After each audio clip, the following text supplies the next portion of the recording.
Sa 2024, Bigger, Stronger, Richer. Meron tayo ulit mga RBAs, tuloy-tuloy lang. Graduate na ako ng iFern Academy sa first batch. Meron kami, may Rise to Excellence na RBA ng iFern, nasama doon as a speaker. And meron din pa gimmick ang team namin through PD Jack, sa Alpha Land. Libre to! Sa iFern lang. Okay? Superstar!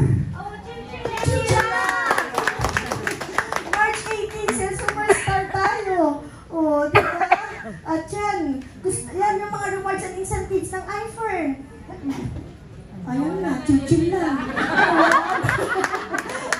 Yan, o diba? Ayan, March 24 season ulit. Naging top ulit ako as top 8 sa mini ladies, top 54 sa ano. And yan din, newest elite mini lady no March 24. Then naging sa April 24, April performance ko naman, naging kasama ulit sa April 21 na si Superstar at yung my prize ulit.